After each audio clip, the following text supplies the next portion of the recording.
Everyone, आज हम बात करेंगे एसएससी जीडी के बारे में, जो दिसंबर में जिसका नोटिफिकेशन आने वाला है।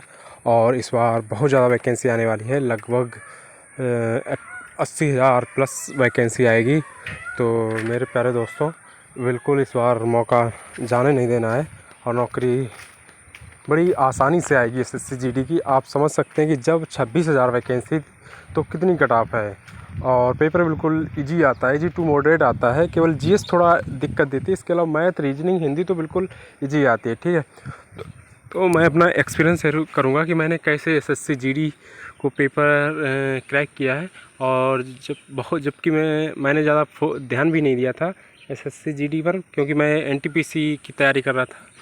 तो मेरा जो स्कोर था, मैं बता दूं, मेरा जो स्कोर था एसएससी जीडी में मेरा स्कोर जो था 79.25 था। ठीक है, विद नॉर्मलाइज्ड। ठीक है, और रॉ स्कोर की बात करें तो मेरा स्कोर 74 था। ठीक है, 74 के समथिंग था, शायद 0.25 कम था, 73.75 था। ठीक है, और मेरा रीजनिंग जो स्कोर है, रीजनिंग में 25 थे। ठीक है, और मैथ में मैंने 23 अटैम्प्ट किए थे, 22 अटैम्प्ट किए थे, 22, और 22 मेरे सही थे। ठीक है, 22 सही थे। यानी देखा जाए ओवरऑल मेरा मैथ और प्लस रीजनिंग में 47 अटैम्प्ट किए थे, 47 सही थे। ठीक है, तो आप भी ये कर सकते हैं। और ये स्कोर जो ऐसा है मैथ और रीजनिंग का, इसमें आप 50 में 50 कर सकते हैं। ठीक है, और हिंदी में मैंने एक सिंगल दिन किताब नहीं खोली। आप झूठ मानेंगे, मैंने सिंगल दिन किताब नहीं खोली थी। और मेरा स्कोर इसी वजह से थोड़ा कम था, लेकिन सही था, 17.5 नंबर थे। जीएस का मेरा स्कोर काफ़ी कम रहा, क्योंकि जीएस जिस दिन मेरा पेपर था उस दिन कठिन थी। ठीक है, तो मेरा शायद 7.5 नंबर या 8 नंबर ऐसे थे, 8 नंबर थे। ठीक है, तो आपको क्या करना है कि आप अभी से तैयारी शुरू कर दें। ठीक है, मैथ जो ना, आप RS अग्रवाल या कोई भी क्लास ले सकते हैं।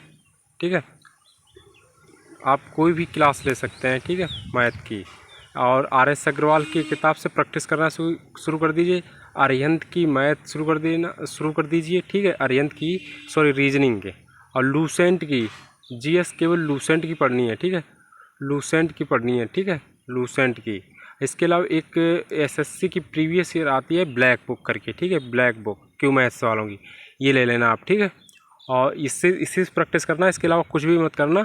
और करंट अफेयर्स एडुटेरिया या स्पीडी ले लेना। ठीक है, ईयरली वाली लेना, क्योंकि एसएससी जो पेपर है वो 1 साल तक की करंट अफेयर्स पूछता है। ठीक है, उससे ज़्यादा ही पूछता है। और क्या नाम, मॉक टेस्ट आप टेक्स्ट बुक के लगाना। ठीक है, टेक्स्ट बुक के, और प्रैक्टिस जितनी कर सकते हो प्रैक्टिस करना। और एक बात बता दें कि जो मैथ और रीजनिंग का ज़्यादा हाई लेवल पढ़ने की ज़रूरत नहीं। ठीक है, जो पेपर में आता है वही पढ़ना है, नहीं तो पता चले कि एसएससी सीजीएल के क्वेश्चन लगाने बैठ जाओ तो लगे उस पर, जिसकी वजह से आपका कॉन्फिडेंस डाउन हो। ठीक है, और जो भी पूछना हो मेरे कमेंट बॉक्स में पूछिए। थोड़ा मुझे बोलने का इतना आइडिया है नहीं, तो आप पूछिए क्या मतलब दिक्कत आपको हो रही है तैयारी में, वही हम आपको कमेंट में बता देंगे। ठीक है, थैंक यू।